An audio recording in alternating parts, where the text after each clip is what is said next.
Hello, good afternoon. Welcome back to the channel. This is MusaCaleb here, and the title of the YouTube channel is called Renewed Mindset with MusaCaleb. Wow, what a great milestone of progress we are making together. I'm really indebted and grateful. Words wouldn't be enough to express my gratitude and appreciation to all the subscribers and to all those that have shared and to the numbers of viewers we have accumulated so far. I appreciate you all. You make it possible.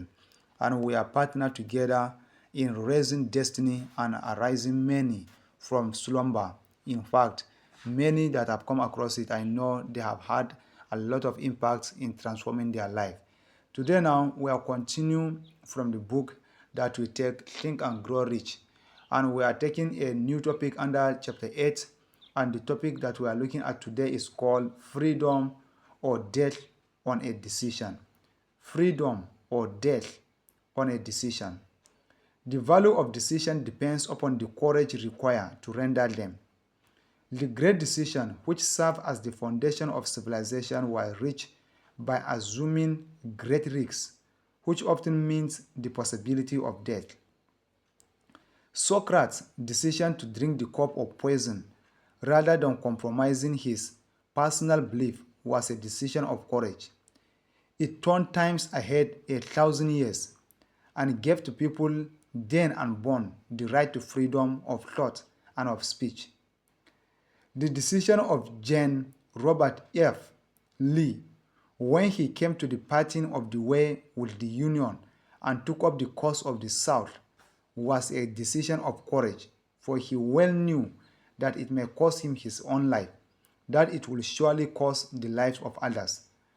But the greatest decision that we have ever seen is the great one that men and women has taken.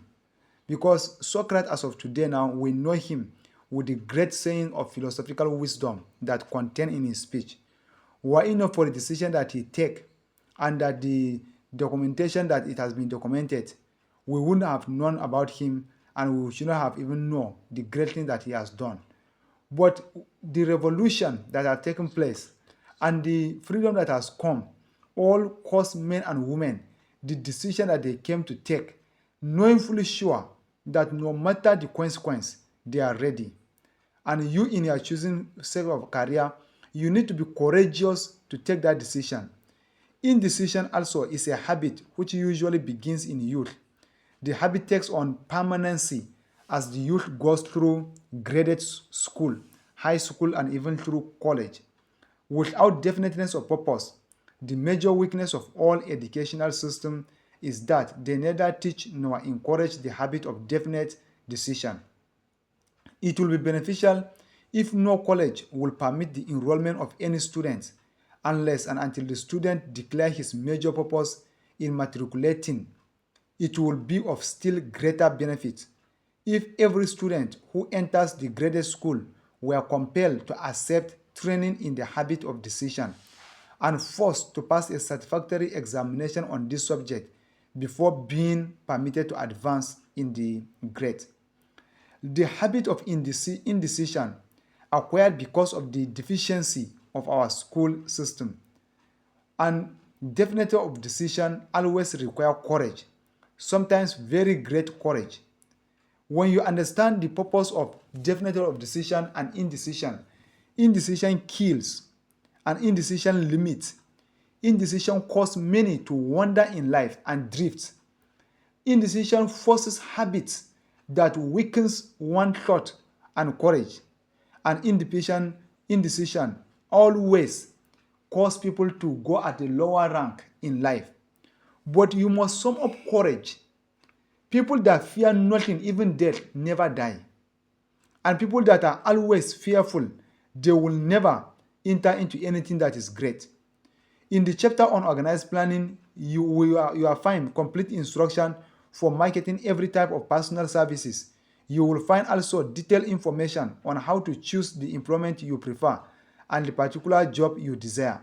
This instruction will be of no value to you unless you definitely decide which you decide to organize them into plans of action. And this is the key things that has caused men and women a lot of fortune.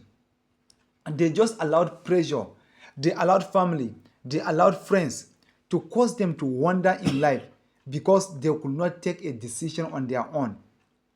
If only our school system that produces a lot of students every time will have compelled every child or any student to state his own major purpose why he want to enroll into the school. What did he stand to achieve or want to accumulate? If he state it out and the decision that he has taken is sound, then will he be allowed to continue and further his own education? Because with it then, it will allow him to accumulate that great decision. No matter the challenge that he will encounter in the school, he will never back out. And he will never back into any pressure that will come along. Now, you have to understand, in life, keep in mind that the fact that every person with whom you associate is like yourself, seeking the opportunity to accumulate money.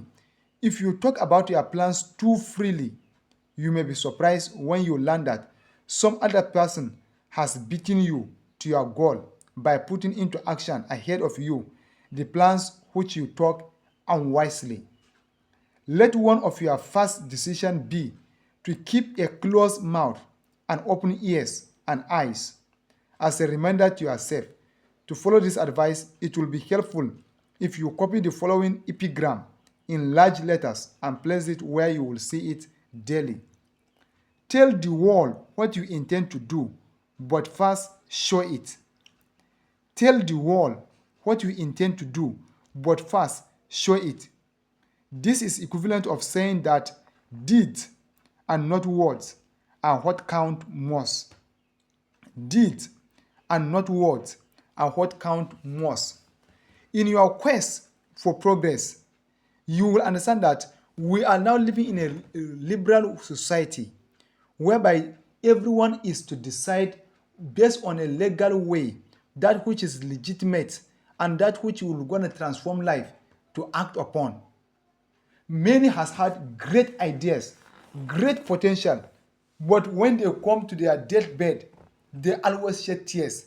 At 70, at 80, at 90, when the strength and the effort and the sanity of the brain is no longer active, they seem to be regretting and started blaming, excusing their failure over the past government or over the past generations.